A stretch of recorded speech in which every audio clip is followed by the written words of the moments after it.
Good morning students, कैसे हैं बेटा आप लोग।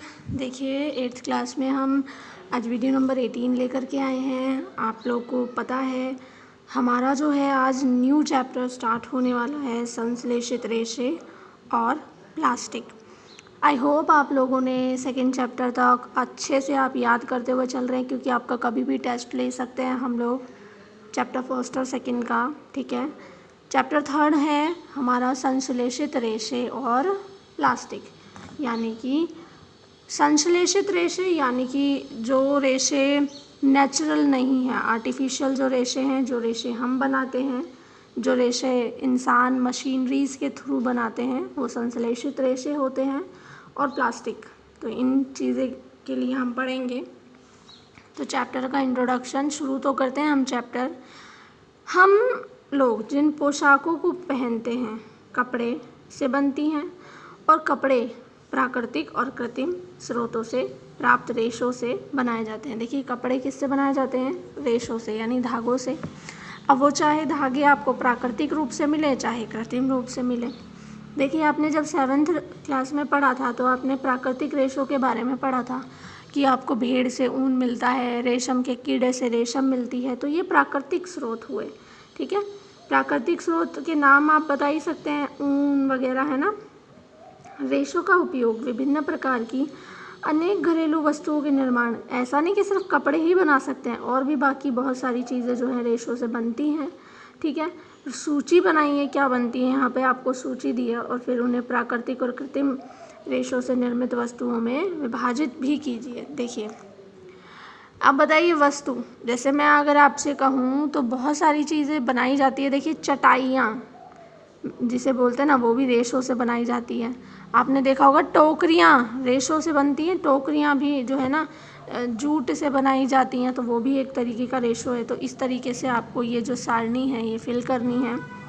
ठीक है, अब कुछ कृत्रिम रूप से बनाई जाती हैं। कुछ कृत्रिम रूप से बनाने का मतलब है कि जो इंसान बनाते हैं वो कृत्रिम होता है। ठीक है, हमने पहले क्लासेस में 7th क्लास में मैंने जैसे आपको बताया, हमने पढ़ा है प्राकृतिक रेशों के बारे में 7th क्लास के अंदर, कि कपास हो गया, रेशम हो गया, ऊन हो गया, ये पौधे और जंतु से जो भी हमें रेशे प्राप्त हो जाते हैं वो प्राकृतिक रेशे होते हैं। और दूसरी ओर संश्लेषित रेशे क्या होते हैं, मैंने अभी बताया आर्टिफिशियल, जो हम मनुष्य बनाते हैं रासायनिक प्रक्रियाओं से, मशीनरी से। ठीक है, वो होते हैं संश्लेषित रेशे। इसीलिए इन्हें क्या कहते हैं, संश्लेषित रेशे या मानव निर्मित रेशे भी इन्हें कहा जाता है। ठीक है, तो मानव निर्मित रेशे किस तरीके से बनते हैं, क्या होता है, किन किन तरीकों के होते हैं, उन सब चीज़ों के बारे में हम यहाँ पर पढ़ेंगे। ठीक है, देखिए संश्लेषित रेशे क्या हैं, क्या होता है संश्लेषित रेशे, उनके बारे में सबसे पहले हम देखते हैं। हमने धागे से जुड़े मनकों के हार में पाई जाने वाली, देखिए आपकी दादी नानी ऐसी मालाएं बहुत पहनती होंगी जिनमें मनके लगे होते हैं। ठीक है, अब या फिर आप किसी कागज़ की क्लिप्स को जोड़कर लंबी श्रृंखला बना दीजिए। ठीक है, दोनों में कोई समानता है, बताइए आप लोग, दोनों में कोई समानता है। समानता सिर्फ इसमें ये है कि छोटी छोटी इकाइयों से जोड़कर एक बड़ी श्रृंखला का निर्माण कर दिया गया है ना। छोटी छोटी टुकड़ों को जोड़ करके एक बड़ी जो है चेन बना दी गई है। अब संश्लेषित रेशा भी इसी तरह से होता है। संश्लेषित रेशा भी क्या होता है, कई सारी छोटी इकाइयों को जोड़ करके बनाई गई एक लंबी श्रृंखला होती है। एक लंबी श्रृंखला बन जाती है छोटी छोटी इकाइयों को जोड़ करके। प्रत्येक छोटी इकाई अब वास्तव में एक रासायनिक पदार्थ है, एक रासायनिक पदार्थ होती है। छोटी छोटी जो इकाई हैं वो रासायनिक पदार्थ है, और इस प्रकार की अनेक छोटी इकाइयाँ आपस में मिलकर के एक बड़ी एकल इकाई बना लेती है। छोटी छोटी इकाइयाँ मिलकर के एक बड़ी इकाई बना लेती है, और इस बड़ी इकाई को हम क्या कहते हैं, बहुलक।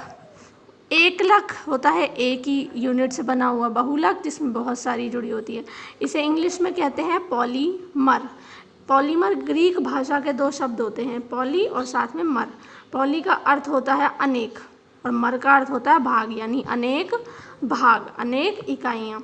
ठीक है, इस प्रकार पॉलीमर या बहुलक जो होता है क्या कहलाता है, बहुत सारी इकाइयाँ हैं उन्हें बार बार दोहराएंगे तो बहुलक हो जाएगा। ठीक है, बहुलक प्रकृति में भी पाए जाते हैं।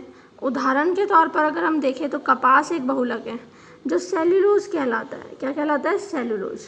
जब सेल्यूलोज बहुत सारी संख्या में इकट्ठा होते हैं तो ग्लूकोज इकाइयों से ये बने होते हैं और कपास बन जाते हैं, गुच्छे बन जाते हैं कपास के।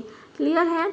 अब आप देखिए टॉपिक हमारा रहेगा, मेन टॉपिक जो स्टार्ट होगा वो टॉपिक रहेगा हमारा संश्लेषित रेशों के प्रकार। संश्लेषित रेशे बेटा कई प्रकार के होते हैं, नायलॉन, रेयॉन, डेक्रोन, है ना, बहुत सारी तरीक़ों के रहते हैं।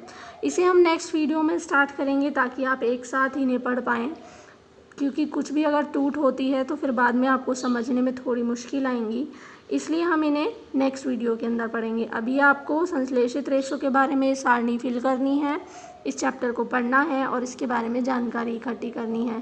क्लियर। और हाँ, सबसे बड़ी बात, आपको पिछले दोनों चैप्टर जो आपके कंप्लीट हो गए हैं उन्हें अच्छे से लर्न करना है, क्योंकि आपके टेस्ट कभी भी हो सकते हैं। क्लियर। Thank you.